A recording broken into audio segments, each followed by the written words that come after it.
Since no, no. The Bebuama, if you be more come echo. So, a reset agenda on the about. One key idea President John Dramani Mahama Asaye, a bin see da, the gold board.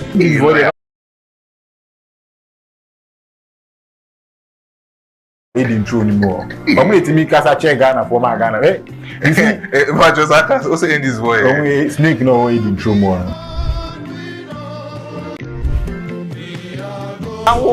In the next serious jurisdiction, it could be a party being and I brought you with my original charm. And the original charm I know so who what is called failure. CBB, if we be failure, the classical definition of failure. I brought you. Company not sacrifice by go the water. Who company we are good.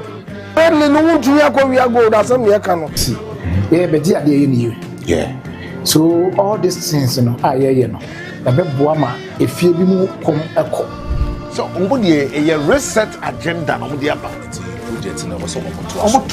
One key idea President John Dramani Mahama Asaye, a bin see da, the gold board. What the man that is a snake or didn't true anymore. But me to me cast a check Ghana for my Ghana. But just I can also in this way. Snake no way didn't true more.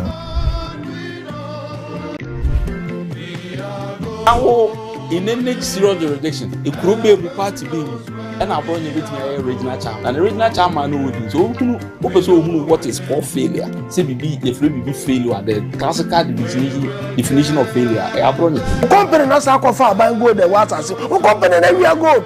Barely no we are good as some year cannot see. Yeah, but dear, you. Yeah. So all these things, no, no. The Bebuama, if you be more come echo. So, a reset agenda on the about. One key idea President John Dramani Mahama Asaye, a bin see da, the gold board. What the man that is a snake or didn't true anymore. But me to me cast a check Ghana for my Ghana. But just I can also in this way. Snake no way didn't true more.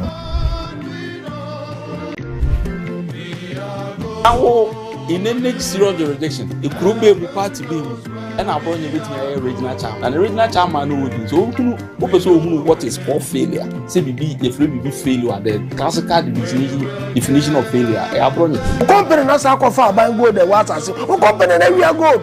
Barely no we are good as some year cannot see. Yeah, but dear, you. Yeah. So all these things, no, no. The Bebuama, if you be more come echo. So, a reset agenda on the about. One key idea President John Dramani Mahama Asaye, a bin see da, the gold board. What the man that is a snake or didn't true anymore. But me to me cast a check Ghana for my Ghana. But just I can also in this way. Snake no way didn't true more.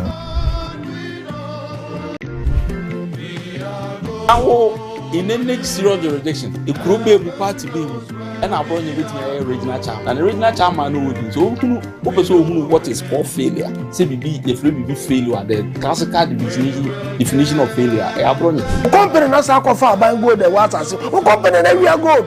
Barely no we are good as some year cannot see. Yeah, but dear, you. Yeah. So all these things, no, no. The Bebuama, if you be more come echo. So, a reset agenda on the about.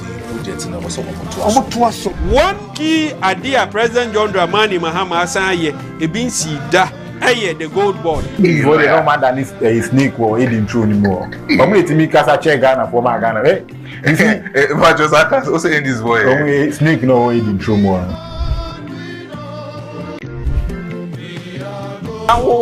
In the next serious jurisdiction, it could be a party being and I brought you with my original charm. And the original charm I know so who what is called failure. CBB, if we be failure, the classical definition of failure. I brought you. Company not sacrifice by go the water. Who company we are good. Barely no we are good as some year cannot see. Yeah, but dear, you. Yeah. So all these things, no, no. The Bebuama, if you be more come echo. So, a reset agenda on the about. One key idea President John Dramani Mahama Asaye, a bin see da, ɛyɛ the gold board. This boy, no man than is snake or hidden true anymore. Only to me, Casa check Ghana for my Ghana. Eh, you see, Maestro, I can't also in this boy. only snake no hidden true more. Now, in any serious jurisdiction, a group be party being and I brought you with me original charm. And the original charm I know would so who what is called failure. Say be if we be failure, the classical definition of failure. I brought you. Company na sa ko fa ban go the water say. O company na we are go. Early no won tuya ko. Sanintino. Yana efe say it's na ye din komo say e de fa on my kronkron Ghana ho a. Onso so obetimi apepe pane de tie na waye de e wo se eye as Ghana ni na waboama bibia etimi akoyi. Emre na asanso asubin we at the point political house show ewo Tofiakwa TV, Fache TV and also Time TV. Na me abili jumedi we ho chiame no your friend Big Brother GHD Maestro. Kai na channel so say obetimi abomodin aye ne maybe area mama 3 times at a time. Na bibia etimi akoyi e de amaye. Ko Tofiakwa TV na timi ko share like it. Na ja or comment ewo ehonom on YouTube and also on Facebook. Na call Time TV, call share like it, the ja or comment ewo ehonom. Na sanso call Fache TV, na sanso call yesa you media ne famame. Na be intimi fanko ye. Na and then no in sema yede bano ano edim. Papa unim se me Big Brother de se metinasia. Yana in sem no ano odin. Na fins no me pe na me so wetimi hu se also so betimi de wadwentre etimi afaso na etimi didi enkomo kama na enye me nkwa na medi dwumadi no wate ase mekọ nkran NPP headquarters mene Mr. Kwesi Kwaten lawyer mene be kwa kodi nkomo or a spokesperson to Honorable Kennedy Japan ne campaign team and also a personal aid to Kennedy Japan mene be kwa kodi nkomo e Accra na yehu se na niema esi call on the camp of the NPP. And also I have Darren Pra ewa Hanum Jackson amene nso ebedi enkomo edi afa the economy niama ekoso ewo online no currently as we speak inflation na kwa kodru sen oto niema ewo kroma price no etesen niema mu ayedin salaries of nurses and teachers yintimi entria emfa momo niema ben ekoso ewo the economy in our country. Pra Jackson Darren Beba na meneno edi inkomo edi afan. He knows very well when it comes to the economy and economics even as a whole. Eti menene ba edi inkomo wa na bibia etimi akoye. Nti safi ena de ato hanoma be pacho onyira krampo na sanso make sure say de maka no be sanso edi so edi amame like share the jaw comment e fama yen na bibia entimi enkoye. Exactly 12:45 na ya sorry na jumedia akano eso so etimi atoaso ede amahe beden bakacho se emre ekọ enimo no mema kwan na afrefo nso so metimi afre na motimi de madwentre aba jumedie we so na bibia etimi akoye ntino we at the point political house show and the yababedi eho enkomo ewa hanom mesha me enkomo na se na bibia etimi akoye yes me babeshe enkomo na se na producer won't say last time I'm about and we didn't come on the Kennedy Japan camp and I was telling you something about some of the things that na a generate into the camp of Kennedy or Hene a Japan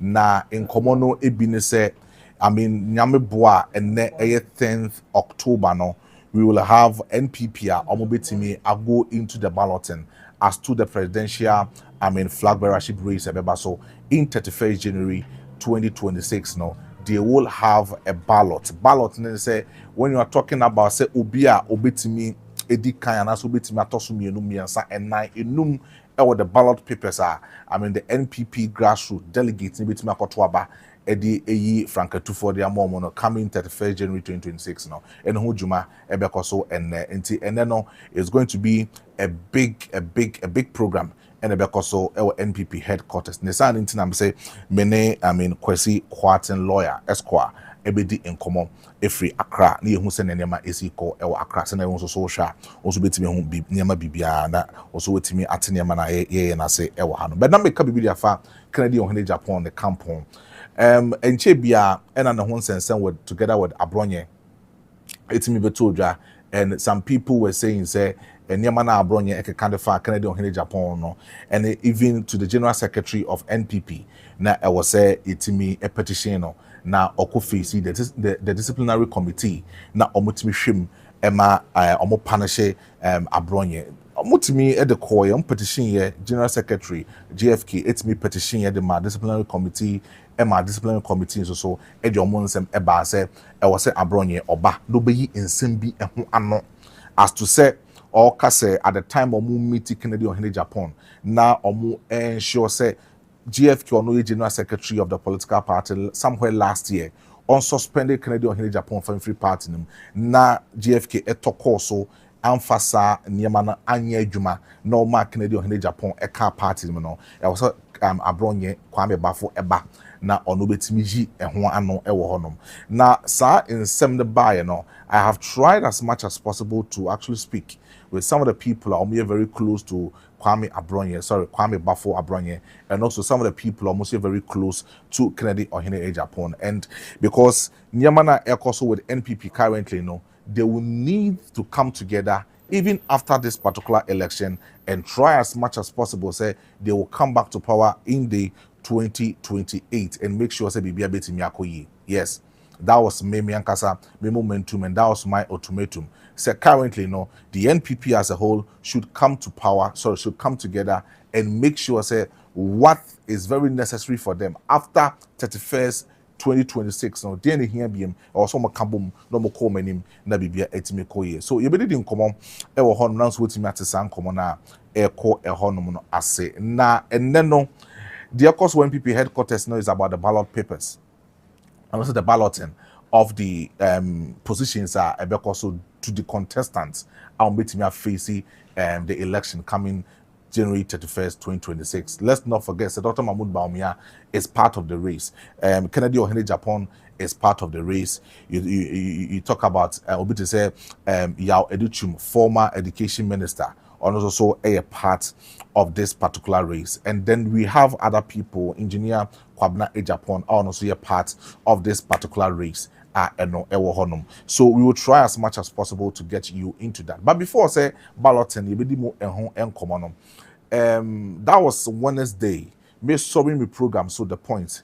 And a source of agency from the party headquarters saying say Kwabna Japan are also so avoid to contest for the presidential race and for the flag bearership race, it was say Otimi Ichia Nisika Edima, the new patriotic party when it comes to the flag bearership race. Say it was a care was say Uchia and Sana Yamao Kwine so bitima stande 31st January 2026. Na intia mete and say currently Kwabna Japan Unchia Nisika. Na all the 5 candidates almost standing at the NPP no omu yine tria 4 tria aka Kwabna Japan engineer nkwano onjia and to enonam so emma the party no etimi disseminate an effective communication at the camp of Kwabna Japan omo demand say omo man immediate 48 hours o make sure say obetimi etria says it can close to about 4 million Ghana cedis. 4 million Ghana cedis. So check it about the old currency is close to about 40 billion. Close to about 40 billion old Ghana cedis. And the year because 1 million Ghana cedis is equal to old cedis 10 billion. So 40 billion and I was say Kwabna Japan etimi kutria and Sunny Amana Kwine so onubetimi a contested for the flag bearership race coming in 31st January 2026. Now, sa in seminal ebeto jano. And Uncle bi edi hun komo say NPP among yokuna kwakoye say right now no mako opposition na impenifo pe so omutu franka de ma party no coming next year. Na omo pe kwan mi so dia jisika twitwidie e di free sa party impenifo yi wa. And that means NPP na kwakoye say banker the pabia person or pe kwan mi so no jisika e di ma political party no. I'm actually siding with the people, and I'm also siding with the NPP currently as we speak, because NPP were opposition, and we are partner opposition. When it comes to other matters, a bit to me action and as a bit to me draining the party, financially. I was a party to me a yen maybe generate enough revenue to sustain them in the next 8 years and I say in the next 4 years. As we speak now, we don't know. Some party need back to power in 2028 election. And as a party need back to power in 2032 election. We don't know currently as we speak. So parties should find every means and ways to generate enough revenue. The NPP party should try as much as possible to find ways and means to generate enough revenue just to sustain the political party in the next 8 years or in the next 4 years to come. And Kwambe so with me, I generated that kind of revenue, we are. But Obisu Chem say, we are, even when it comes to easy, conducting general election in Ghana every 4 years are. Sika say na easy EGD free the basic contestants I am contesting on. You know music can do say sika na yeka ho but here no we are actually talking about a political party because people want to lead the political party in the next 4 years election. They are trying as much as possible to extort some sort of money from these people, of which some people feel say improper. Kwabena Japan na America na asem no. Wakot na efidie bebre so aka ho asem say the money party in penny for pedie free the contestant hono no hu say it is unnecessary. Sika na no aden. E ka party na demand their party na kwa e be 100,000, 150,000 and na say 200,000 be say omo fa say sika nbra say omo betria no mutimi contest in the ticket of flag bearership race. But when I say 4 million Ghana cedis. Now 4 million Ghana cedis no. Or no as Kwabena Japan says he can yes untimin he can pay. Or say he can pay. But he can obey no. I know a thing. And this is not the party of Omochetre yet. So what they call in 1992, at the time Anna Professor Edu Buahin, Eba as a flag bearer for the NPP as of that time. They had a lot of things say, although say Oba as a flag bearer, but the amount of money at that time, Professor Edu Buahin in 1992 no na ACK wofo. Even Obianim say 1992 value, any this current year value, assessa. A quite be braba be them. But say check here share the value are omode ebaye in 1992, even as compared to 2024. Value no assessa. And Professor Edu Buahin at that time didn't pay much. Yera Jonah Kufuor in 1996. After say Professor Edu Buahin, a year's own beam in 1996, President Kufuor eba back no, and that's all no buy in 1996 no. It was very cool for President J. Kufuor because at that particular material moment in time, all those in that party were they needed some resourceful personnel to finance the party to even come in the general election in 1996. But then the man being prudent, they say they gave that kind of way for your papa, Jonah Kufuor, together with another Dankwa Kufuor in 1996. Prime Minister Omokoya, Emma Era, Jonah Kufuor, a winning. They gave the almost heavy way in the manner. It wasn't that huge man no year, but then it was money and no etimi in nakte. Another Dankwa Kufuor at that time to even compete against Jonah Kufuor. Near can Eddie Afa 2000 so in 2000, although said no bleeding say in 1996, the kind of a modern boy era Jonah Kufuor abo Ediama NPP in 1996 no. There was also a man that go ahead in 2000. For him to become that kind of person or no to me as standing in Ediama the NPP as of that time. But then you could see here. And also Oman Jessica KCB free Jonah Kufuor. 2008 when it became competitive. Let's go back and check the amount of money Omoji Eddie Free, the 17 people Omo contested here in 2008. And yes, it can be a dozen. I know very well from 2008 to 2025, as some American value no still is not the same. But as I will check everything in order, you can attest the fact say the Sika Omoji here with the 17 candidates Omo contested here in 2008. And as we speak now, right, it wasn't the same. It's a common air cost and as a never been air cost within the NBP currently as we speak. We are talking about someone who had sacrificed enough, someone who had been able to be with this party from opposition into power back to back. and he has been the general secretary of the NPP before. And I could say I was a signing people with a contested in a flag bearership race come January 2026. And the also can say 4 million Ghana cedis when I almost say a party, but Sikana party they are to these contestants. So as soon do. I know that Brian Champon is a millionaire. Brian Champon can easily pay. Yeru Kennedy Japan will pay. Dr. Mahmoud Baumia will pay. Dr. Yao Edichum will pay easily. And I'm not saying Kwamina Japan cannot pay. Kwamina Japan can pay. But what I'm trying to say is say muma sika se mudi manim for political party mako position afina mo, but I know say mu here sika. Right now as we speak, mu here sika. But mu free I mean abamu equal position and che biasa. So at least give mumma I mean value no any moderate for most of the people to come in and contest. Some be contested.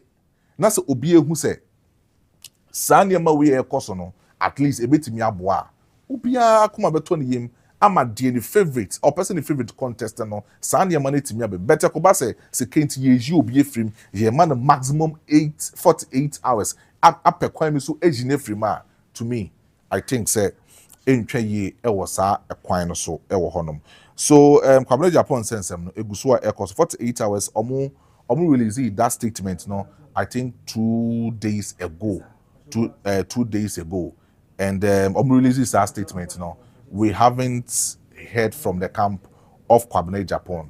I know very well, say,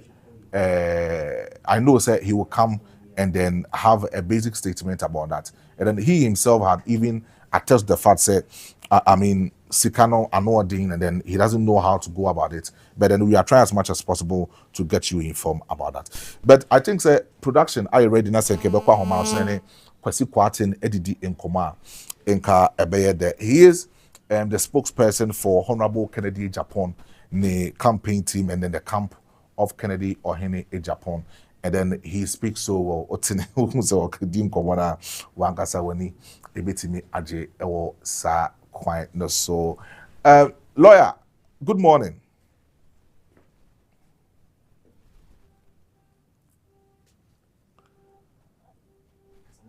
Hello, lawyer, good morning.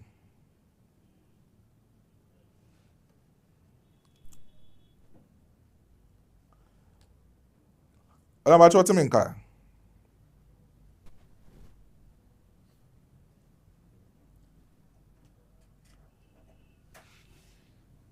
Good morning, lawyer. Yeah, hello, Mr. Hello. But you say be about there. But you nyamiado me ho ye papa. And I know very well say no very busy day the camp of Kennedy Japan because of the balloting ebeba so MPP headquarters. Me say wo honom. Dey na ekoso wo no currently from the camp of Kennedy Japan. Oh, my morning na to farm. Okay. Steady na party dey say about and and before what can say me na misha na omo embalot ebeka so mo so to na omo yi be obi na beta eba Brian Trabana ye wi jumedi you know the good thing is me reckon that number one and the anona ya de ko the party for akokasa the action we are most importantly no one no you want to say rather say because it is really in I say rather as the yes but I mean most important is the community party for Apokasa that really apostle say in Senator Popa on the 21st of January 2026 one more day at in the Iraq Canaba now maybe I said you are so with you Amagana for Moguli Mapa and the Diary that party force in the Diary and then the area of Papa and Popa service for the vote. Lawyer, Mami Busa, we last primaries are a course or no. Kennedy in your number one position no, and I was it different. Yes. It was still number one. Now, what's in your number one beam no? Is it going to affect the outcome of the election? We are not so much related to the number. What I say, Okay. Most important thing is that the party was about Kokata. Let's say the dynamic is the last dynamic in the last election. And yet, they war. As a society, but most important is the zero. Young man here goes now the numbers. Number 5, number 3, now I'm ready to man over that. And then they Emerson. Other Toro, so. So, I still visit or far, what you will be careful to catch my Marana can be denied the account. Okay. And Jim. Okay. Also, after the 1 year, they are holding a real Pangela. Okay. Any party for the Kata. With that party, that will be enough for more. Okay. Okay. Lawyer, Lawyer, mainly some way. I know very well that there has been back and forth between the Kennedy Japan camp and then Kwame Bafo. Back and forth between Kennedy Japan camp and then the side of Kwame Bafo Abronye. Now, as a spokesperson to the Kennedy Japan team, do you think say the utterances any Niama Kwame Bafo Abronye Ekekandefa Kennedy Japan? I know it's a much related Yakoma. I mean the NPP. Elders, the Council of Elders say, Omunfa Kwame Abronye Emba into the discipline committee. Don't you think, say, a bit me go Kennedy Japan Hufing when it comes to elections, any other things ever also? I didn't get the last part of your question. But me say, Oshe in some the utterances are Kwame Bafo Abronye Ekeka Edefa Kennedy or Kennedy Japan. When it comes to the campaign. I don't a party only be up at the same party. So I know the entire party will take their decision because I put the party at the middle. It's not something I would want to spend so much time on. I mean, and then the issue on board is the balloting. But I say I put the party for them there. The message become out in the real. Now, when you read and watch the campaign message of Kennedy or Kennedy Japan, it is basically about jobs. Jobs are opposite oba or obi and I say obi nyuma Ghana phone titru enye nyuma mebunu nyuma bebre ede ye. Me pese wuchim kakra because I have a lot of people on mutie. Ebi we beti say waka nyuma ho asem and other people would also not understand nyuma na kon be fa so obe establish it. As being part of the campaign team, nyuma na also oba obi bi ama Ghana phone titru enye biaye no. But you beso ubomu tofa na uchemu ye edema omo he ni eti for kakra. Hello. Okay, so in terms of job, in terms of our chemu be hello did say area so for that PIO what is agriculture and you might be control. So the link between agriculture and socio-economic transformation. But so what did you say? We go beyond agriculture. If it is a tourism, our area strong for tourism, no, maybe a society, or maybe a EED, the socio-economic correlation at that tourism, and then say, or maybe a economy, and our mind can go there. So those are the key areas that Ken wants to explore. That also can say, or the Asian. Asian model. We are saying no, but we constitute cities or no paso, and to toll or more areas to toll normal minor in that family, next week to the music as him. Now, I don't say me now to say, Ocean and Crack or more in India, and also be always decided most of this will be in man.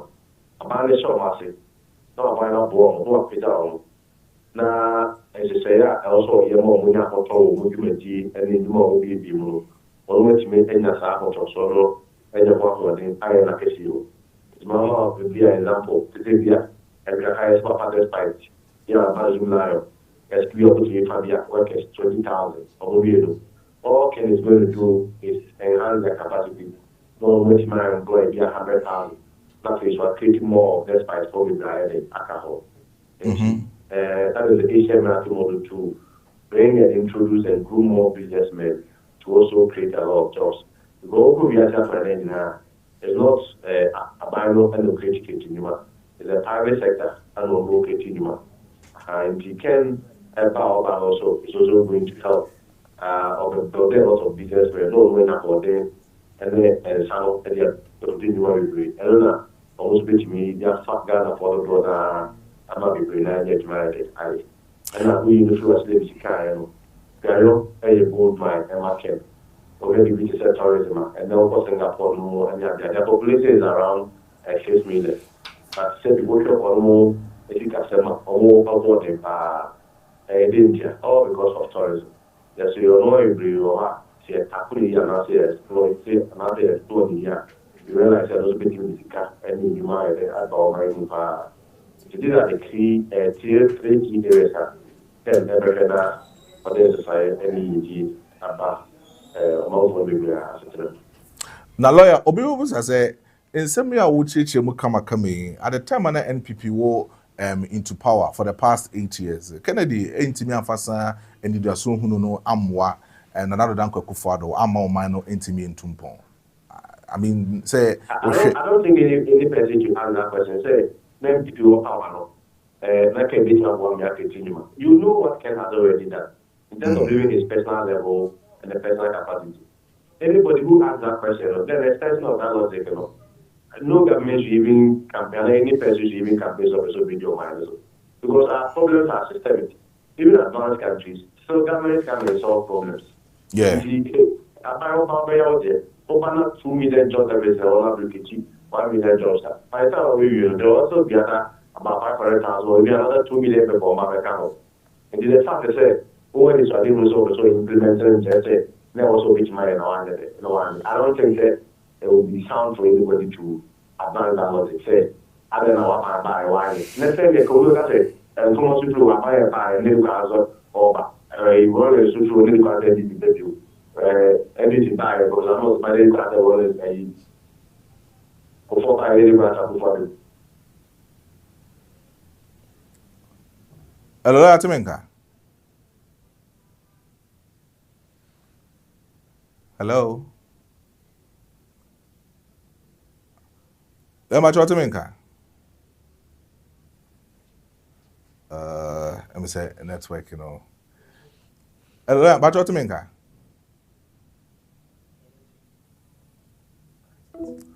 let me say Yahoma no any ADA kakra. But producer for projection we start to some Indian komo. Projection now the torso first, that is the Kennedy Japan projection at Sanity Africa at the bar abontin say with me a win. The better so uti in common in a quasi quartin lawyer esquire a dinner a besan swingano a besan swingan a besa post up a homani yano no edi in common ewo ahano but uti in common was a currently Kennedy or Hene a Japan per the outcome of the balloting Kennedy or Hene Japan is #1. Yes. So we are breaking on the point political horses show so the amount Kennedy Ohene Japan we are from the camp of Kennedy Ohene Japan and the balloting a course so our NPP headquarters and ne ayedi hun komono Kennedy Ohene Japan #1. He is #1 currently as we speak.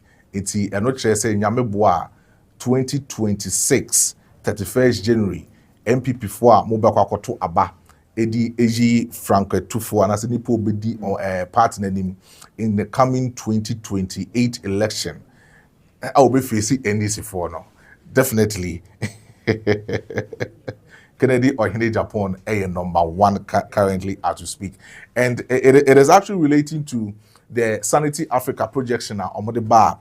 That was Wednesday. And we have projection now no me kind animal say as we speak in July 2025. Na NPP Kennedy Ohene Japan 51.4%. But then October 2025 this particular month etimi akonenim to 53.1%. Sanso na ubenya Dr. Mahmoud Baumia also as of July 2025 also percentage 42.2%. But then as of October 2025 also percentage equal 39.0%. That makes me think say also the a drop it by 2%.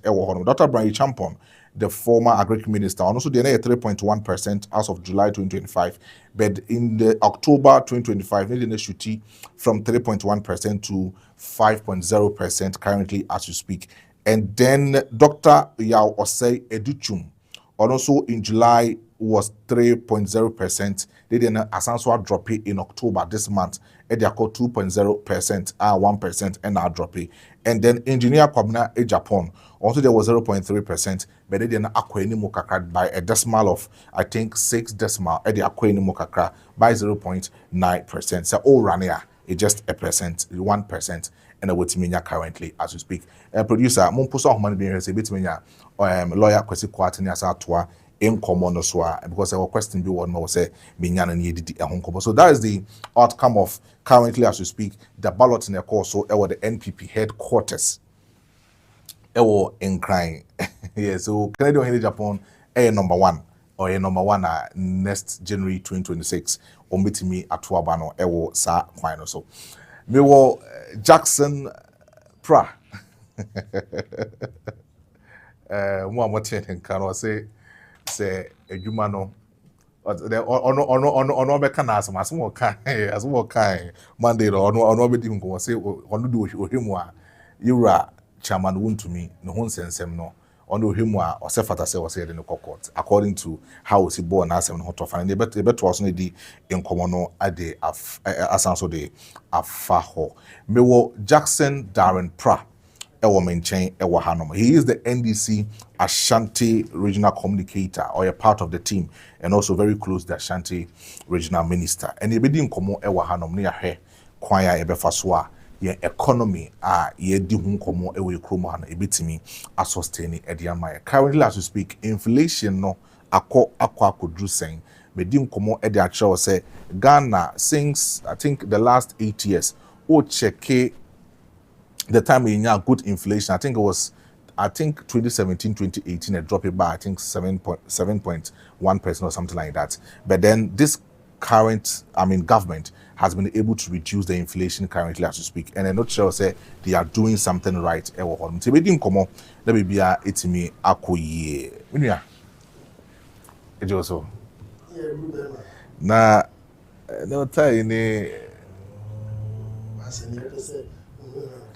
We now. Platform makers it goes without telling the extent of its nature. Yeah. No, why if I found. Oh, you're boss. Oh, you're boss. What found? That's what it was. What found? So yeah, na oma niso kakra. What found? Why if why if because you are dressed by how you dress. And you will be sharing group. The BBN, said, "Sis, you can now be a one time with the bar, and also a canona, party, and sweat in your bar." Madam, for your compliment. Now, in common, I know very well, say, and then common, you be try. It will be NPP kakra. They room the about our economy. So they did home common last time no. Now, in common, say currently as we speak, Canadian Henry Japan ballot na NPP koyeye. Ewo NPP or Mwankaza headquarters ewa Accra no. Baby in command be DCC and information I may pick it from Accra and say Canadian Henry Japan has secured the #1 spot on the ballot paper. That's right. Say o secure na ekoyi man na uvinia and threaten the NDC. And threaten the NDC.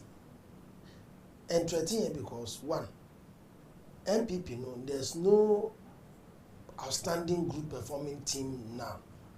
Omo ebu man na omo nimgu ase ya omo na omo sign e fan the Canadian Japan gene fe di omo jijo omo ni bidia nti Kennedy so timi win ya nipo no bebu man no so what you say you may not be an expert in all facets of governance nti omo no bebu man no omo babre to say under Akufo omo babre to say under Nana Akufo-Addo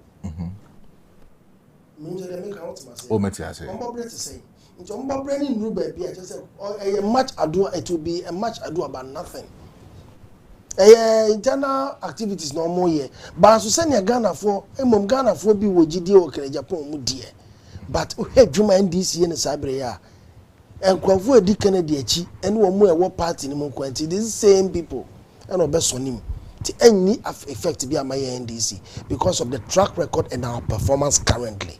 There's no way.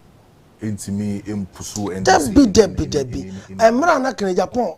The soon no was no is gone. Seseng, soon seseng. Sir, you will be an alright Kurano. Yeah. Time an MPP. I deserted and no be an MPP anymore. You got to abano. Nipa na go bet me a salvage MPP kakra was Kennedy Japan. That was 2024 election. That was 2024 election. No. Nipa nanka Ghana for an MPP for an one year disgruntled and that's what mo bruno. Na nipa no benye ni mo rehye mu kakra e Kennedy Japan. On a bema defeat ni be bad there. But the defeat wouldn't have been that much of what we saw. 1.7 million votes. Ebi an kebi a Kennedy ntin kebi on be lusu kra bia 1.1 million vote, 1.2 million vote. But they no be lusu.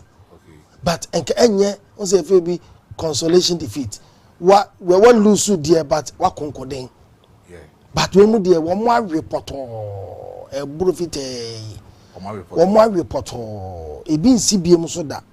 We mu di agora say Kennedy ba on be lusu 2028.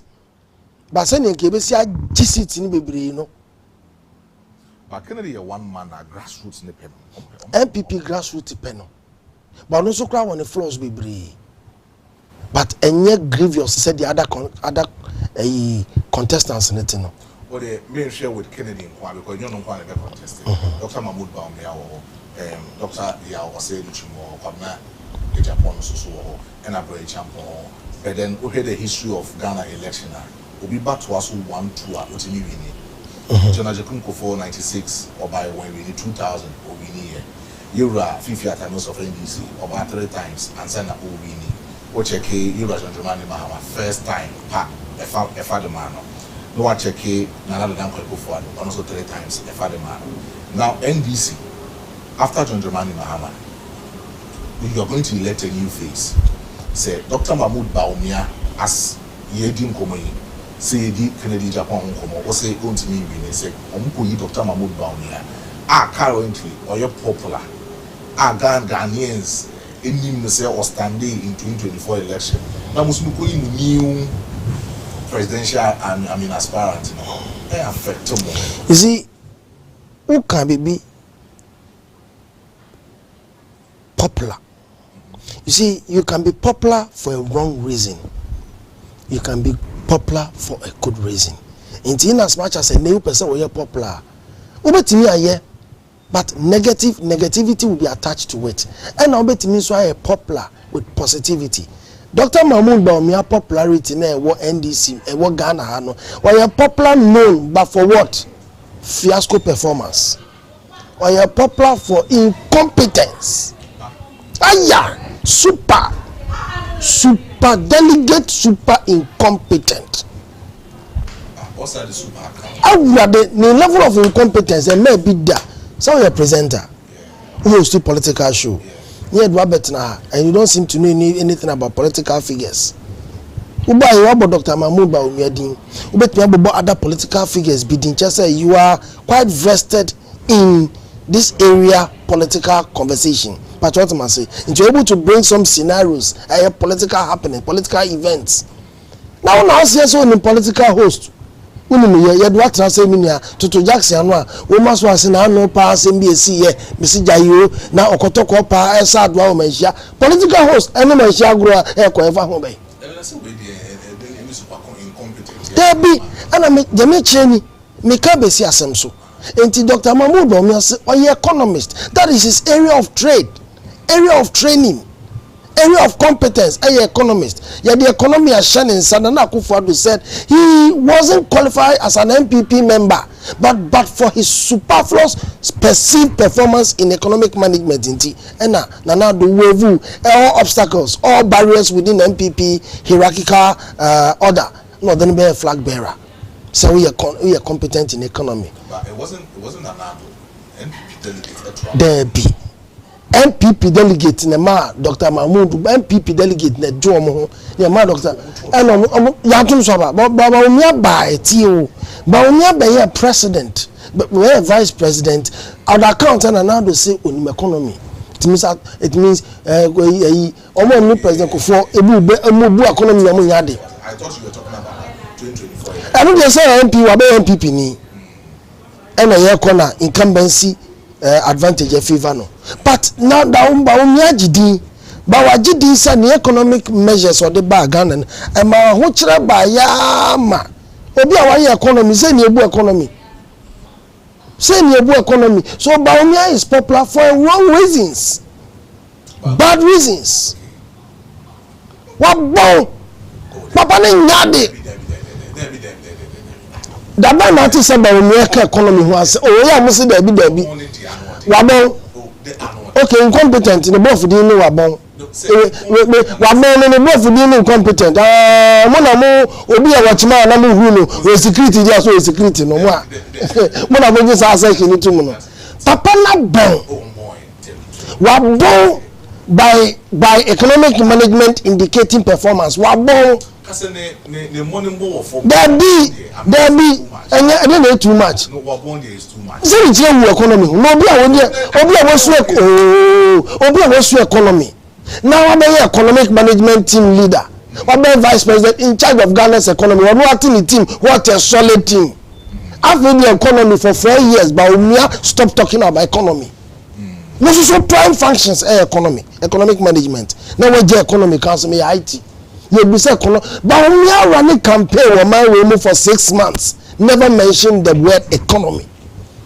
Also, but we are say economist. What the economy dey no dane.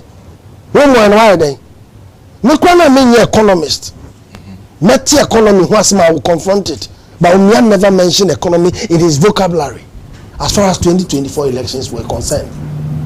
Hey, now we now then catch it down for. Catch it down for.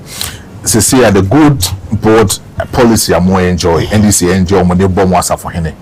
Say, Abua sustaining a generative revenue at the amount of Ghana. No, I mean it was his idea, and the. But it wasn't gold board an idea. It was. Any idea. Say you want to talk good, no, making sure say the investors will come here and buy and make sure say be sustaining a local currency. No, I mean it was Dr. No doubt, no doubt.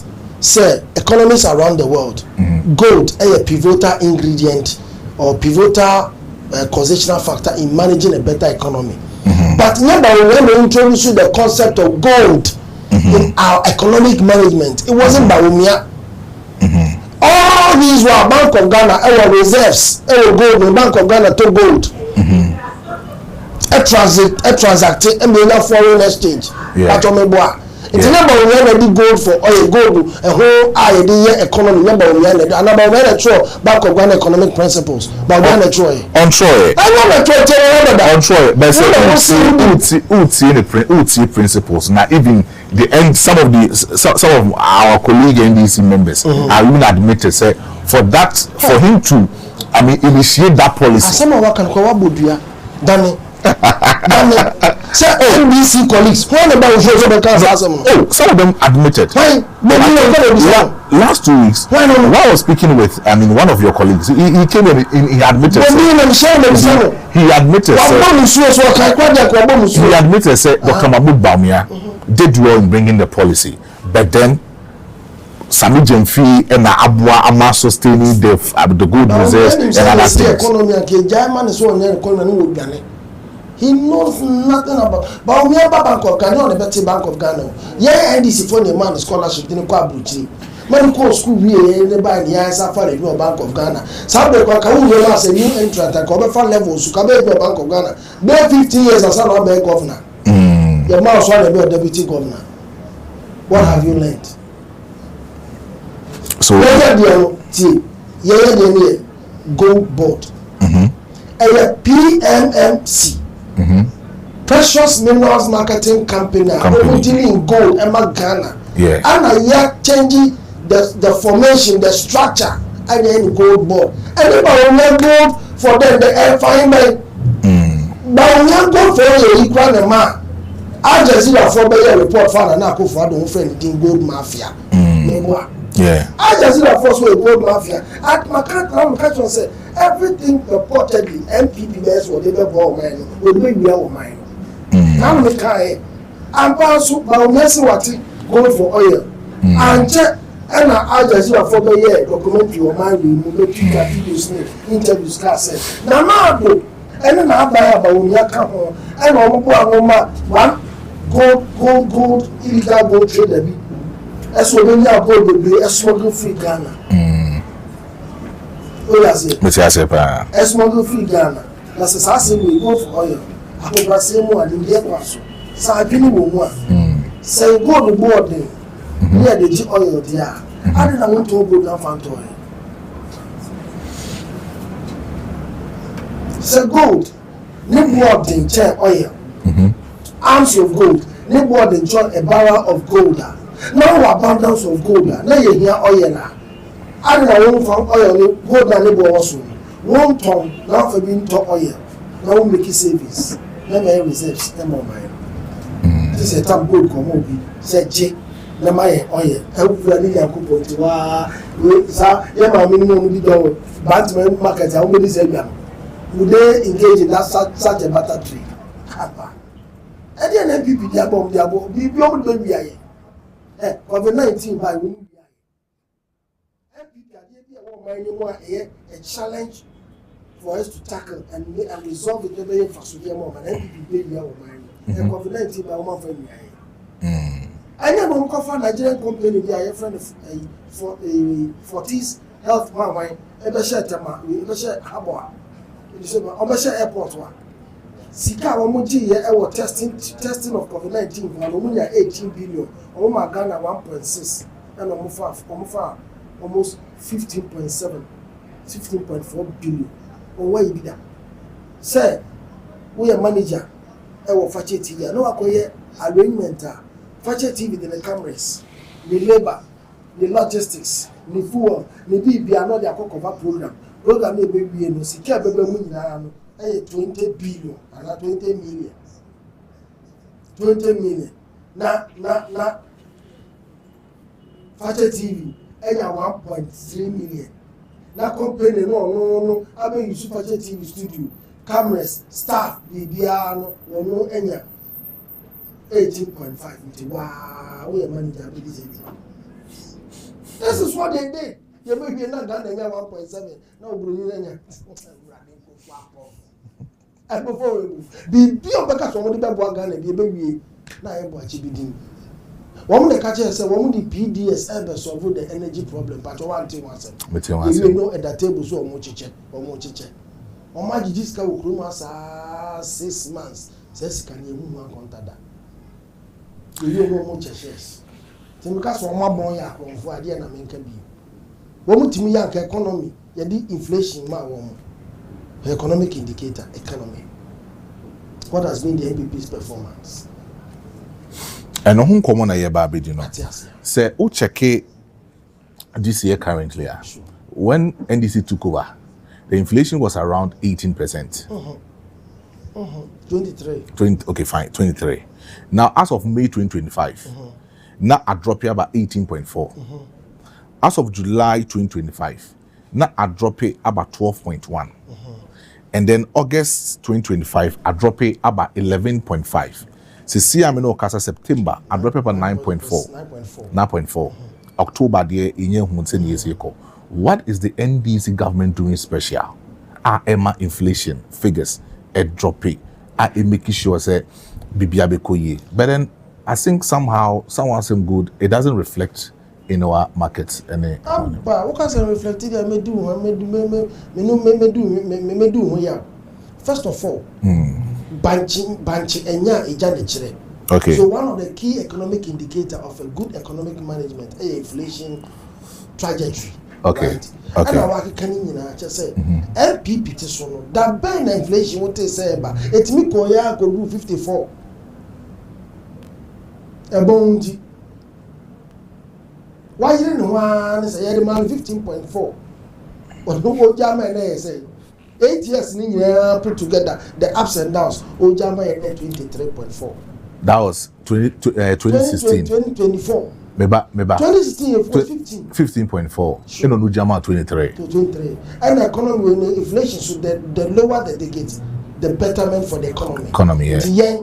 say Jan 15 krana ya fa ko 20 and above ya jim fi honum na say 23% ya dia ba be through 9.6 e cho say ye book no yesua ye yo si ade yo MPP for sua economy mu di wia wo man ye sua economy e di protect wo man. That's the difference.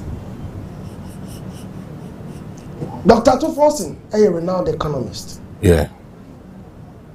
Dr. Mahmoud Bawumia so a acclaimed economist.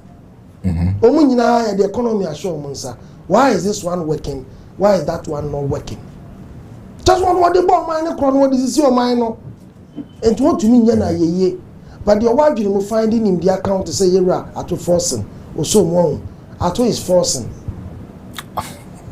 Forcing is forcing. What's a mommy bars? Umami bars, why? Oh, but but a janitor, what being our resource nature?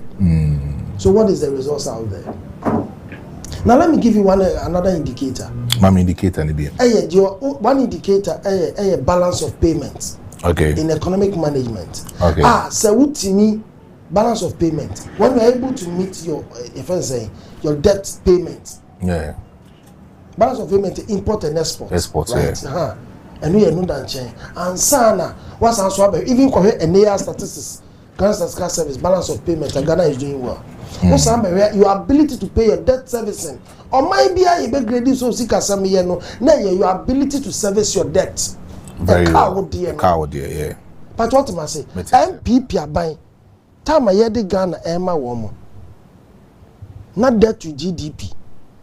56%. We are seeing now so Bobosia na a car would dear no a bro sika so 65% per you describe us we are debt distress. Just a woman we are cat it to be anu will be dibia won't ye. Obi ade ne sika e ba o man ni ma wonhwe ye na ye boss entua. Wo boss en wontua. Ya de ma MPP aban. Wo mu di free 50 a good area e dey could do say 104 anete ba ya be do 70 we ni papa mu a enu nti ewiase nkontabuo for tena asese Ghana sa brese Ghana ye B minus economy MPP ye free B column de ba C no so de ko CCAA1 and ye fa no junk economy we sika sam no bia amfa nya hwe nye yi wiase nya sika enya ne Ghana sika. That is Dr. Bawumia's performance of the economic management. Abo Ghana for the first time ya bane we wiase nya asem obi amoye bosia MPP amanyoko 2 years ni free 2022 2023 24 ebe sine o man bia mo Ghana bosia da sanse ya friend bosia ntua na akufo ada Roma ene MPP ni Dr. Bawumia aban da Roma nti ubo Ghana dia so ono kwa no wofa no no oto Tofiakwa ai wo na eba no omuje omu ntua ebe oni Ghana kotru yeni. See you Ramahama non so borrowing non so. See you say your ability to service your debt bosia woji a wotimi tua ana chese wo capacity. What do you boss say na da ye ya? Say no be at the time na move free 2016 NDC ntimi ntua no so beto. O man bia no watua ne ka de eneka wo wiase. O man bia ni were not even the US. Is the inability lead to that? O man bia de ka because you don't live on an island. O man bia de ka no man bia so tua ne ka. 2 bedroom ba bia wontimi ntua ye fra wo bosia ntua. Itina kai menwum bia ye bo no mre bi wo fa no Woton Tofiakwa aye ora no ye bedan de ko kasa anyom no isusa no wo fa no wo de bosia sa hu nkrofo awuntua nana do ono de ekoduru ye nti ene Ghana ba ye ya bobosia man kokrafo sika kra ni entimi ntua meboa yeah DDEP nana do na be kasa ne dark hours in governance. So ajeje nkokrafo sika ye nkokrafo a oteto mo remu pensioners o mo de abo aban bosia wo jeje sika no de ye no hu ye wie wantua de bi high private jet bi di agro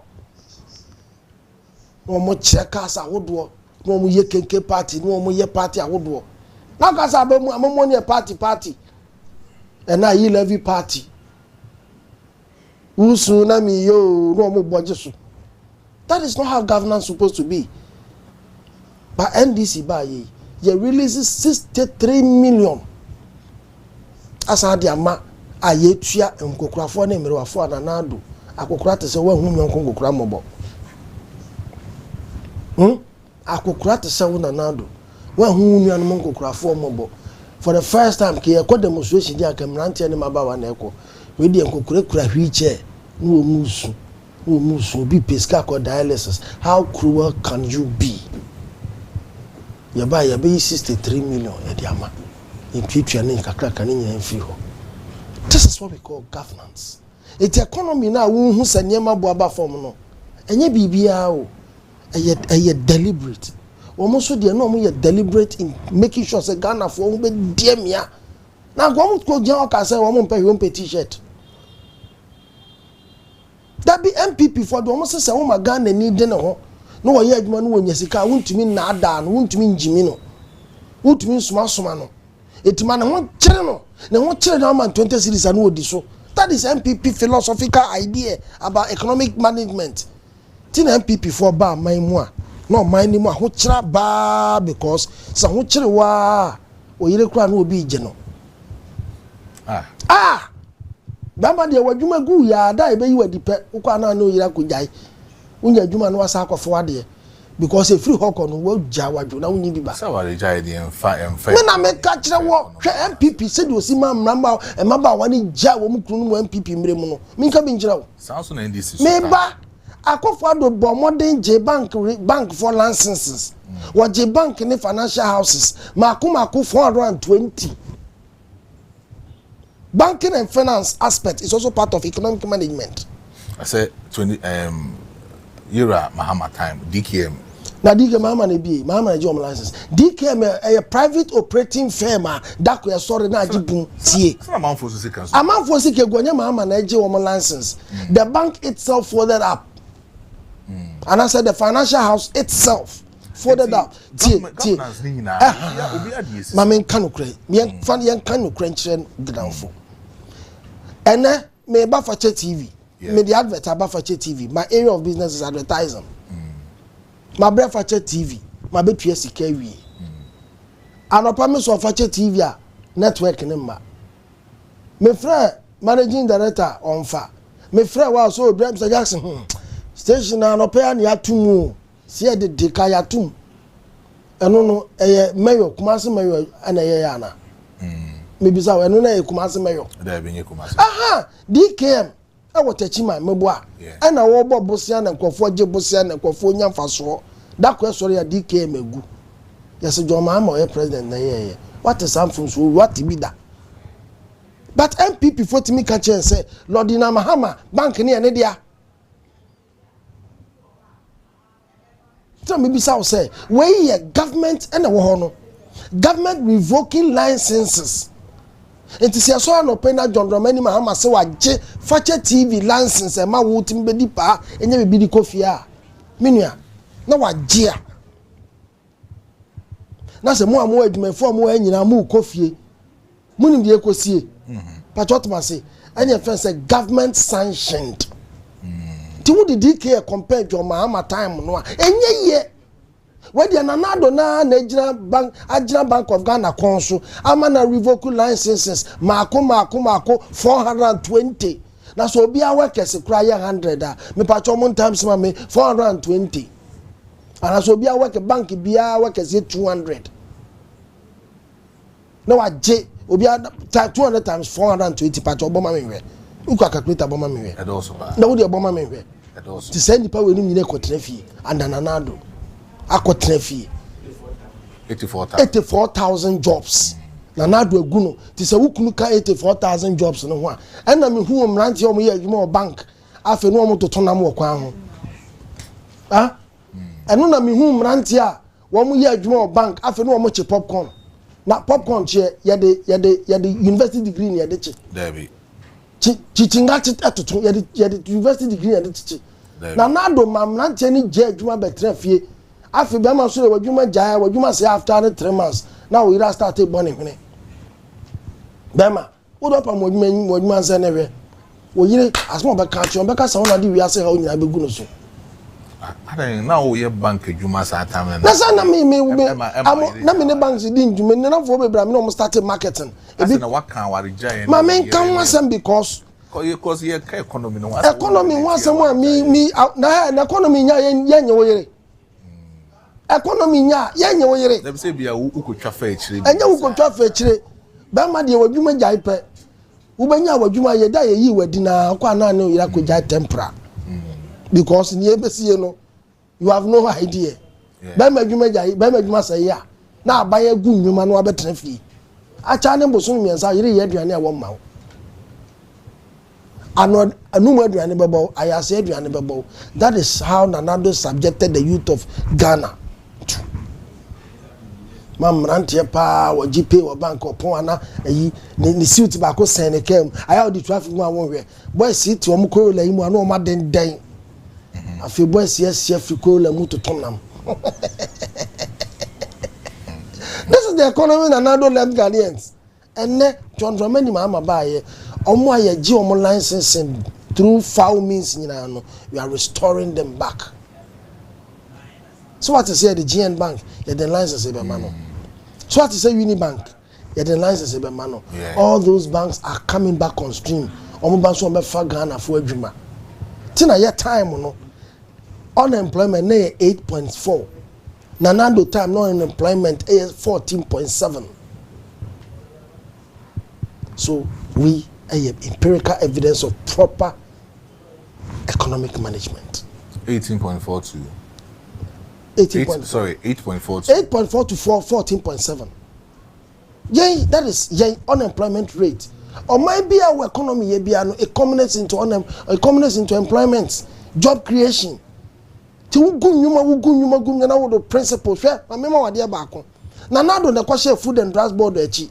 By our NPPR 2017-2018 75,000 NAPCO. Obi momo. NAPCO owi ekosi say. Owi ekwa no san de omo 1.5 year. Wo say bu omo kwase akra ka. But at least so san so momo. NAPCO temporary stopgap measure and employment. Now after 2 years we be free. Meboa. But at least permanent football, politics, politics and governance. It is a football. Football, it doesn't matter how and the first goal you score. A can last 10 minutes now lose concentration to meet the show no near you. I don't know day one a win here. Your share in a win here. So it doesn't matter how you held the match. If crack tempo ni moi now keeper akoye spelele ni abonu suli asheno. That show. Until you for 2017 but compare 20, it is MPP's regime. Some ranch and a quarter of MPP. So you economic management and everywhere a moon in our boaba form. Petrol near ton 17 cedis per liter. And the petrol a ton saying 12 cedis, 13 cedis, depending maybe a beton per liter. NPP time now to petrol 17 cedis. Yet Toyako to diesel 20 cedis when NPP time. And the diesel 60 cedis. Petrol 58. Auto petrol baku bia, auto petrol 1 gallon bia, who save 12 cedis. And the taxi driver be auto 5 gallons a day.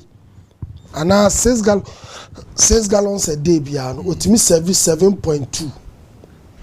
72 cedis, just 72 cedis a day. All the time say by number of working days, so here you Monday to Saturday, no home Saturday. It is 72 cedis. 72 cedis times 24 by your bomber. Yeah, na me person who born 72 cedis times 26. Times 26. Produce a bomber. But your produce a bomber. Under NPP, NDC say, we have taxi driver and a trotro driver. Now to 7 gallons a day. Or to 6 gallons a day. What is 72 cedis? What me trust to sue when you have 1,080 days. NPP times 1 can die.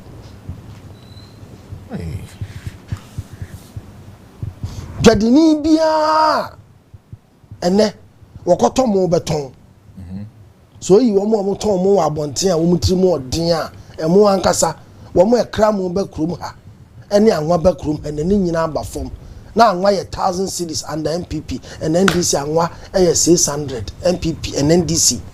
Uto anwa Ghana baako bi a wo save 400 Ghana. Na emu bi wo ho de pa friend Blue Star rice MPP time no mo ton 850 bag 10 no. And the Blue Star rice 540. Ntuto Blue Star rice bottle baako bia na wo save 310 cedis. Me pacho na watwi bia no ton Blue Star rice mienu a wo say utimi save 620 pacho 5 times by 4. Timi save 2,000 to bank. This is what you call economic management. Ghana for na ehu. Nya MPP konkwachi konko for abai we konkwachi konko azama mu we ya MPP omo azam brutal. So in a way, you know, did the 24-hour economy help to sustain the inflation? 24 just like did they get 24-hour economy is a system. The current economic structure, hours of operation structure, what Ghana businesses, Ghana working structure anymore, and ye changing no, amana be all day round operating system. And even 24-hour economy. In 24-hour economy, you can starting the full implementation. Oh yes. You full implementation. Yeah, full just say rolling out fully. But you starting fine tuning the other systems that will make it fully operational. And now we call harbor. You cars are not 11 p.m. Meanwhile, harbor so they can go long room pon 3 o'clock. Wacha ne 4:30 will be in free yard more. Bank yard quarter away port upon and you process long room a shift running. But what must say? I'm for you on cars. I say videos need be I'm say 24-hour economy and then Ghana for you on cars 2 a.m., 3 a.m., 11 p.m. Bit me you car. But we have some vital sectors of the economy. I know I believe say the 24-hour economy was there already. Yes, and that is why I say and no. And why don't you add other sectors and make it full so that a bit me absorb nipa bebree. And then one say ye be DVLA outfits bebree. E be kakra bit me ko DVLA enwumre DVLA 1.3. We are standing in the DVLA bit me ko 11 p.m. ako check o car. Ade cha na ukro no. Yeah. It's Mahama. Nancy bank way judicial service e dey aba say court e betra say enwumre. Judicial service e dey aba say court betra say enwumre. So the 24-hour economy it take shape in different forms. But by the time we are first 4 years mandate no, you be the 24-hour economy no, the fully fledged implementation here. Already TV stations they are more running out throughout. A system. The NDC there, Sebanu Sikasam or my Sikasam to we stand tall. Ghana France when nada, a more boaba form, a bro boaba form, and one braba form, prices of commodities. Dollar na the pancro for 3. Dollar ever 12 17. And a dollar at 12.9. Yeah. Sure. Come here 17 cities and when your dollar back home. And we here almost 13 cities. And when your dollar back home. To talk with $1 back could be save 4 cities. In today, who costs $10 a day? 4 times 5, 4 times 10, 8. Pachomboa. In every day be $1 at the year Juma. Dollar every day be out to save 80 cities. 80 times, Pachobins Bomami, 8 times 20, 26. Monday to Saturday. Produce and Pacho Bomami, 8 times 26. But me 208. But 2000. No, 8 208. There be no 80 cities times 20, 26. enti obi osese sika kura no do mama buy obi osese dollar didi dwuma kura no wo osese sika no kura no otimi save 2800 busome sika abrabo ne se wo ba sika na ekura wo na wo de adwuma de bi ka wo didi dwuma bi ka na wo de ato akire wo didi dwuma bi ka ene ma otimi to cement na MPP aban we ya bibi adbekro botom bia no ekwa emai wo be de wabobra MPP aban se ka aban we transfer the next eyi who companies are not free Ghana ha yatiano man na kofo ye ba kumase mo ye from saying Shoprite yeah. Omo ba man so mo free Ghana ha big pen omo free Ghana omo ba na say Glovo omo free Ghana SGSSB omo free Ghana. Their business lives were threatened. Global crumple there. Bet me defend their then time a minor. The minimum so be defend you. No, defend the SGSSB. Because global there, it was. My boy for me somebody in count. Shoprite. It was an immense. Grievances by the people. Say almost services. No, say what that be the free global. Say global for phone and bro. Obe banner toy na ashine dia bro. And a lot of people were complaining say they are not credible. When it comes to me pacho. So what can Glover Shoprite nso e Big Pen nso e Unilever eba kroma na MPP way Unilever ba Ghana na MPP way achepa ni inform MPP meboa ache MPP ba da ba Unilever be say kukuni kaka free Ghana akoko deboa no dey ka ho asem so MPP there ye pa no oman sika samon toto ya wo mo monoma womu nyade womu no adwen omu kosua ye no to say the odi boys na egu blue light ho KJT ani PZ no sa na MPP philosophy ne tie I'm telling you azafo bia no womu nse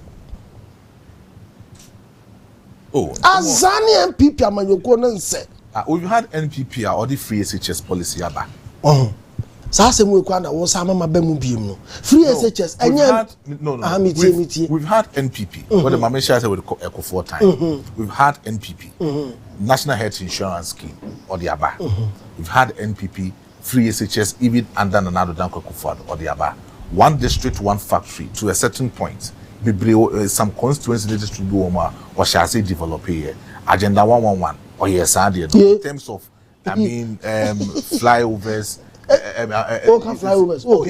No, not in Kumasi, but then in Accra. So we've had NPP. Say planting for food and job. You see, MPP the policies by it is what I say. Relating to PZ. The time I cast MPP, and I'm on Twitter say, boys na ye fraud with PZ any blue light on TM. Ya de kwesi ada no joada no debi fraud meba fraud I think man choose the words of mame don't choose my words for me okay mate every word I use in describing something I have a proud meaning to that it will ubechichi yes mate oko pizza so ko to phone wa dwin mu no oko pe phone which is more advanced than the ukura yi meboa fine and no so aye no ho se wo no so phone na wo peni bi nti ada na be we na da ne semra it's NPP ya omu unya phone no unya semra na unya phone unya semra omu on fraud it's NPP ya then almost mo ade bi MPP di beba so mbe bu o man ni bi o mbe we no ma fraud o man no it's omo ye dey nti yenye policy implementation analysis kakra bi wa ha no kra yenko okay we say planting for food and jobs what was its intent say be ma yenya food sufficiency aduane bebu pacho meboa MPP nkwani abaya wadu eburo ma ebura short to Ghana na eburo bo aye den planting for food and jobs and is serious eburo emo atoko ayuo MPP du eburo wie ya na eburo bo elmo ba na eburo 1.6 eburo hu ba ye den am eburo kodu 7 million wa bra MPP adu eburo ti MPP eburo no way sika no way see achi wuntumi wate so wo kwaje $10 million so de kodu eburo eburo no way uhu emu bia MPP for the team to be din ya wasante mo ya wasante abro what you want to me rice what you want to me maize what as we me kasma we are talking about some want to MPP MPP policy implementation ni planting for food and jobs want to me akwaji mu 10 million want to me abro bi ama no omo fraude and this say wako pieces wako to phone akwaji semina want to me abro no why anu asam ne aka no MPP abro no why but say what kind of things so adwuma na MPP tete adwuma na MPP be ye no ohwe ewura John Dramani manifest ono so de bebre na fraud what you pinpoint there ba ya na ewura John mama di hu for pinpoint mama I confirm to a journalist na also udi sansem we achi oh there be na journalist na udi sansem we achi wonu nipa na kwaya sa story na say the way he put out the story no the MPP put spin on it put what put a spin on it. You can't say putting a spin on it. MPP for Daniel Semono. Nipa no me the same way say MPP dey so better. Me nya bibi na better. Me my story. Me my the source. Nipa kwaya find Manase Azumi. Sabe no Joy FM. No Joy FM, I know. What say? Baby okoye nyina no sa and confirm no mo de ma livelihood empowerment program no. I may be mo confirm say mo nyan na ma to bi na mo de ahwe mo life because e ho no ne ade ayeto no. Families na jeje ye no obi ade ko ye family ba ko pe na ne de nipa ba ko pe na e ko no wa wi ne de na Yesu Kristo kura wan kasa story no so pafo bi ko de ba bi ene o man krofo o man edwo so say the Bible say what mama kan jo de si o Bible man na si o nipa wi asemu no Yesu Kristo say o pafo bi ko ba bi ene o ma eyi na pafo no obi according to talent awowo on do obi here obi nya 5 obi die ni die 2 nya 4 obi die 5 for the adwuma nya 10 obi die ba ko tutu from the share from nti families na ye de ma wo mo no ba ko no no de wan hunu de so hwe a ye ko bisa na ye na bufuo a wo se confirm tutu nipa ba ko pen confirm a ye bisa na wo de hu abufuo yi ansa se confirm ne ko Burkina no ana mo se mahama akonya confirm ama ko Burkina wa san we ko wa no so that is the spin of the MPP for se wo mo di sika e ko ye one village one dam one man kasa minister how akunsin was it 2.6 million dam 2.6 million dollars enti mi nye meaningful dam sika no we ahye MPP so mo nya kronfo se de make so mo ye fraudsters here and ka won makotua 11.9 million dollars so mo koye kwalugu dam asase no kwa ye hu ba bi asase na no hyaase na campus wo hunsuo anu na ye koye parliamentary select committee on agric ya kwabra minta kando dano that time wo mo kwalugu chiri krom ho nyoma hu ba bi asase ne da ba bi e ka to msa asase na no si ona signboard kitu abi kwalugu dam site dan omukoba na omsa bedru site na no wo ma hu asase bia no no obi di pickers tu asase no otu e fa ne say signpost na si wo no ana business wo otu dia don say aban na board pa ma na ye aban na ntua kan signboard kura wo otu this is MPP for you ya kwa lugu dab ya be ko na dani asase we na nte say ne wako pieces o ko to phone ni ama ya twa mobile phone ya twa seminar dia hye wani ana ya twa form tiles ya sene kama na dia hye wani ne de kan da fa ho azan MPP amanyuko bi me ka so me frosters a o se me boa this is their track record now I mean maso wo sa ma me another example say MPP aban and they health insurance by tie ni ye MPP am fa health insurance ambo one with the mutual health insurance ekuekuo nipa na ewo mu nyina 1.5 the whole Ghana nipa na 1.5 the whole Ghana yen ye bese sanu ye national health insurance yen ye bese sanu ye national health insurance and it me cover the whole Ghana ma nipa makomako 8 million be kan ho national health insurance officer wo Ghana NDC aban the CC ye MPP dia we policy be na NPP ase health insurance offices of the whole Ghana was established by NDC. 3 SHS, and MPP na de buy that. Minimum some time so, my main family. 3 SHS, MPP.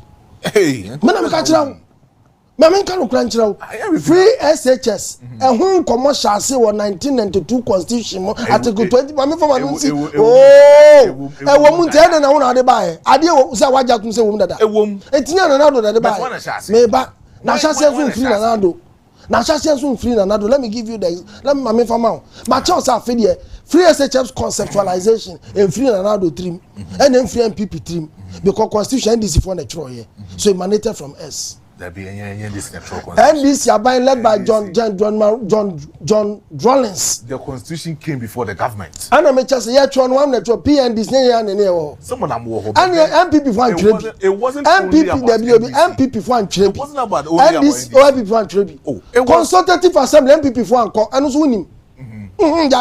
Yeah, quite your constitution, consultative assembly, MPP for Anko. Ghanaians views and Ghanaian views, MPP lawyers now. MPP lawyers, Nibisa and Nakufadu. Almost 1 minute panel, Tom for any fit for entrance and 5 years. So MPP as a UP tradition didn't join. The PNDC tradition, which was NDC, only a free buy. I understand. You know, so share the 1992 constitution steps some of and I make just say maybe there's no way as I'm one trade where they pass it at the end one trade Ghanaians involve MPP for MPP for Ghanaians but that particular section of Ghanaian population Ghanaians and this for near can be what have been MP Ghanaians now involved with MPP for trade that's what you have to understand NDC for your trade Pam na ho mu trade Tatuchi katamu ka only a tray. MPP lawyer be na ka hu a tray kan 1992 constitution. Nya bi nka. MPP lawyer bi an ka hu to the offensive what I mean come ni. Yes what time yes what I mean come na me nwie nkomo ye. Nkomo na pese be. Mate patom kan so my time na me nchirem. Ah o so o my time. Kan so my time. O come my time mate. Me pese me say fine MPP lawyers in come.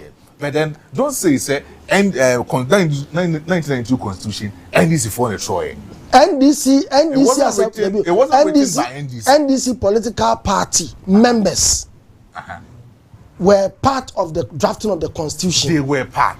MPP members were not part. You were right. Okay, yes, but was it me?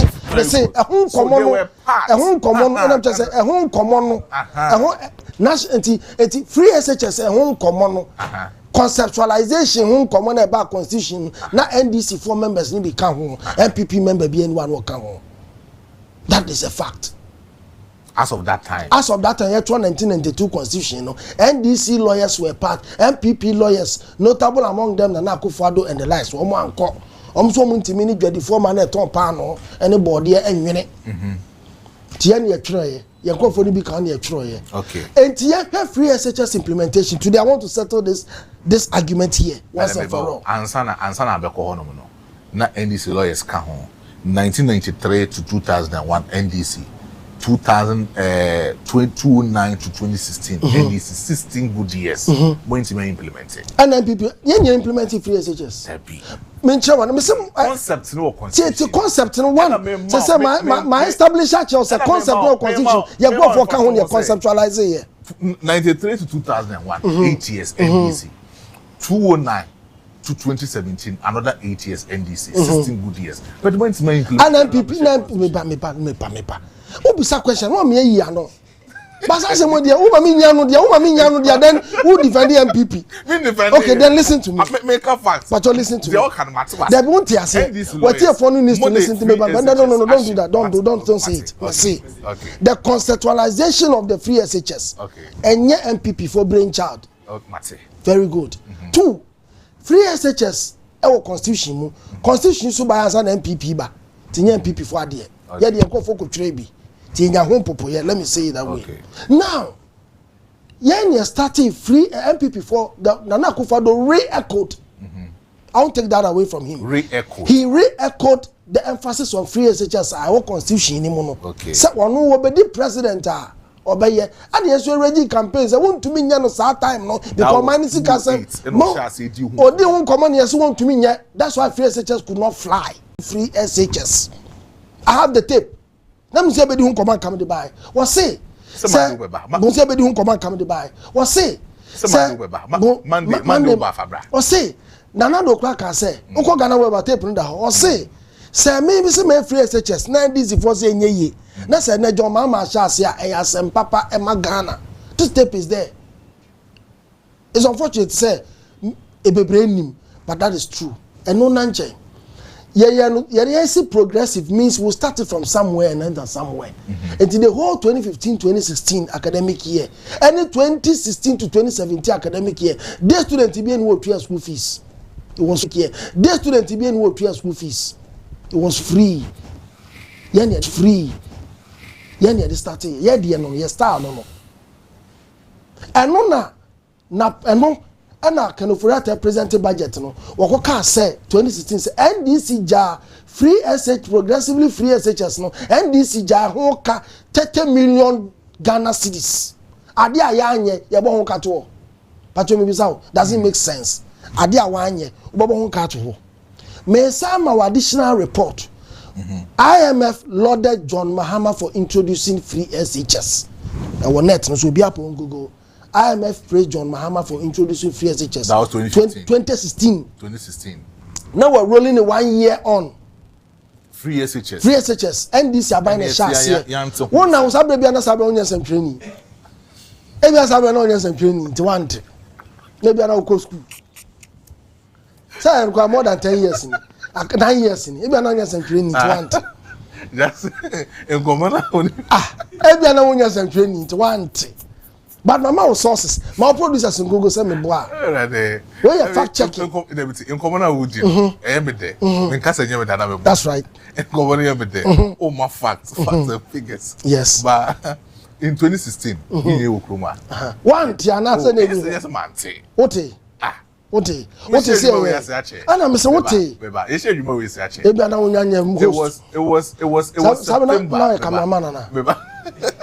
No, I can't remember. Okay, meeting. It was September. Jackson. It was September 2017. September 2017. Sure. And at the establishment of free SHS.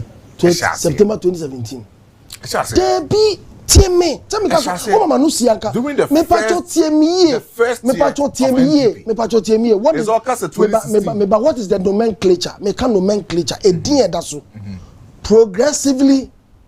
Free SHS. Any free SHS as on the cano. Mebao. Any free SHS as on the cano. Very good. Progressively. Where semantics. You were step by step, gradual, progressively, one after the other. Nina is semantics.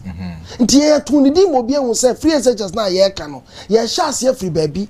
Ne dia kowe baby. Ti nanado ba ye no. Nanado ba ye no e no so ba ye ne de ento no so ba ye nanado ba ye otudi free SHS but ba ye progressive free ma men kire nanado ba 2017 no na ye won kwada no more form 3 no more form 2 they were all Ghanaian people's words nanado they need starting first year no man na secondary school form 2 2017 Ghana form but o mo manya free SHS ni bi second year and another they form 2 form 1 and form 2 third year and another form 1 form 2 form 3 it means a progressive until another 2019 or can say and kwala ekwotre no wo mo ntro ntwa no mo nhye Ghana for any naysayers here in this wo mo nhye animuo now when you from Akufo-Addo graduates that was 2019 Pacho me boa. Enti nanado wa me free SHS so be progressively free.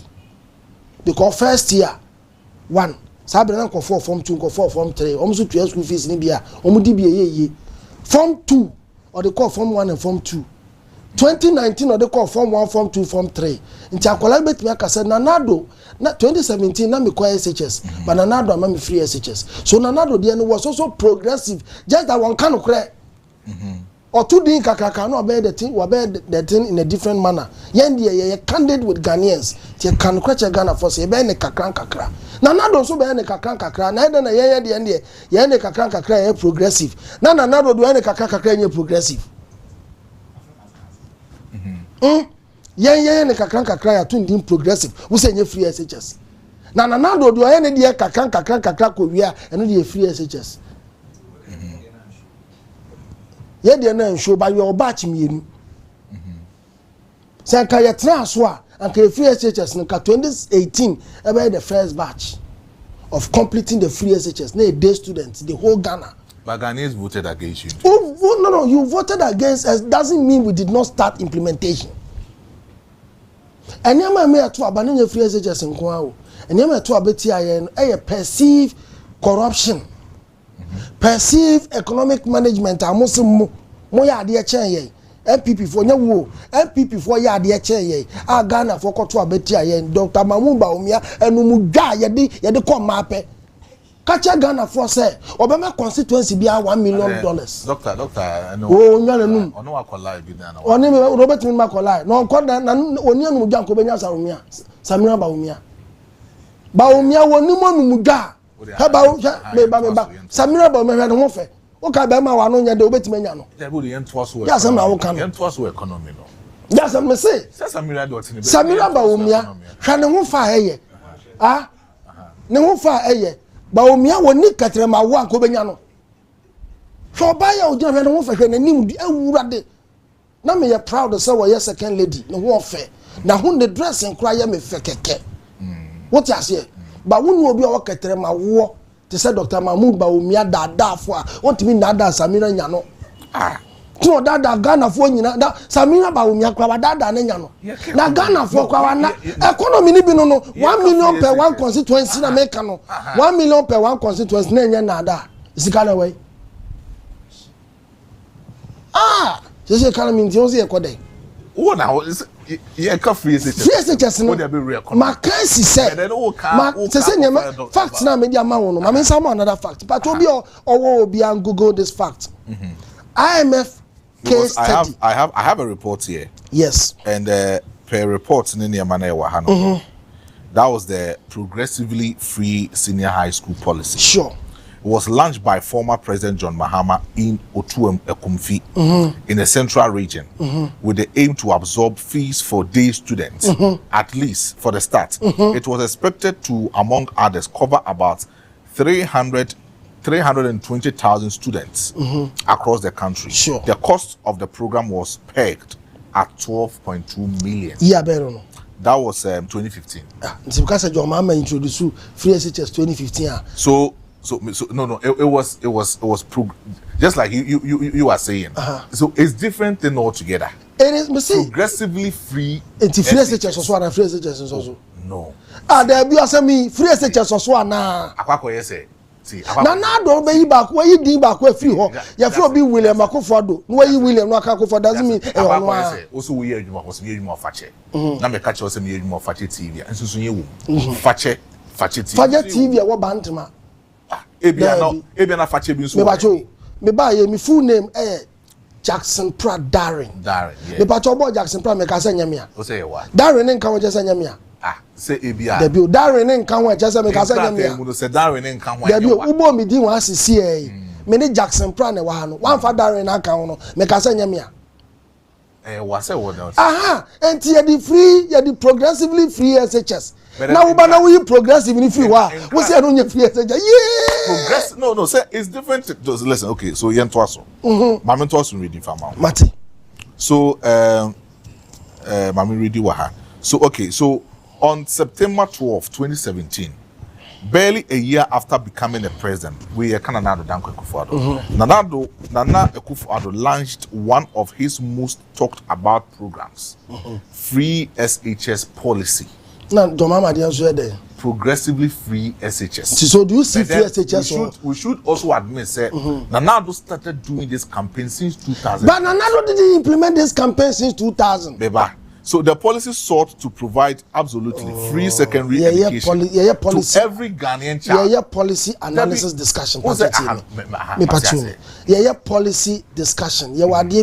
In policy framework, you can say the literature. Yeah. What you say? Yeah. Literature, then we talks about the overview, the roadmap. But what must say?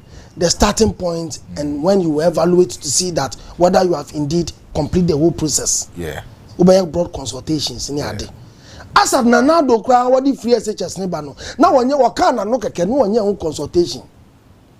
Every policy must have these facets. Conceptualization.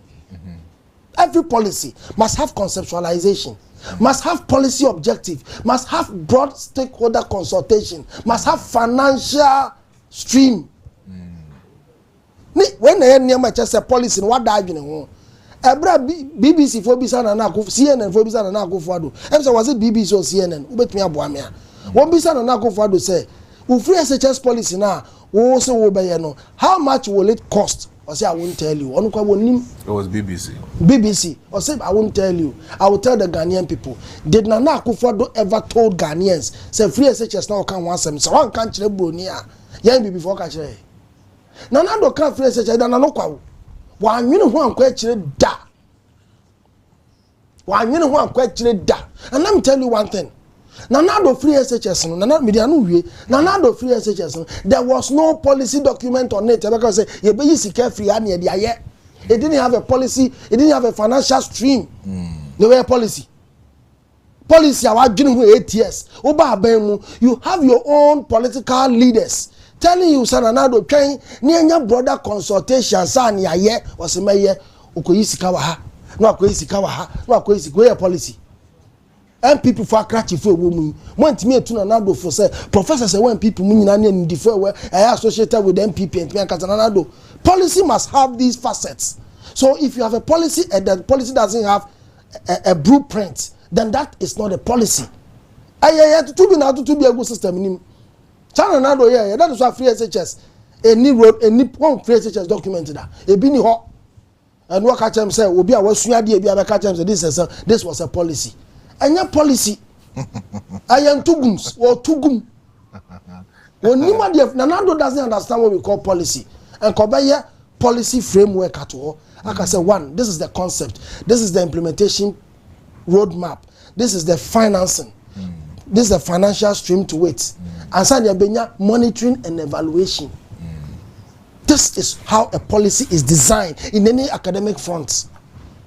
The MPP DNA policy, yeah, DNA policy. NDC DNA policy. Yes. But MPP DNA. And until no buy here, no buy here, no. That is why Nana buy no. On super starting from 1. Or buy no. Already not day students in Yina. Day students in Yina free. Nana buy no the borders be can. Catch up say 2015. 2015 na borders situya. Day intuya. 2016 na borders situya. Day intuya. Now say kill intuya. So what I say.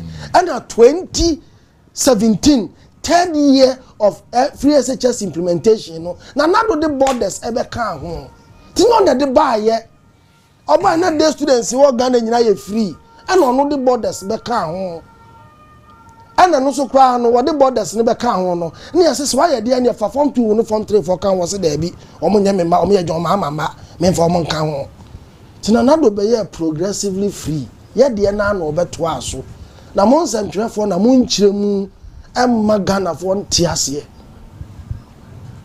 menkasa wo nua no centre for wo magi MPP pa will conceive this understanding from the Ghanaian literates.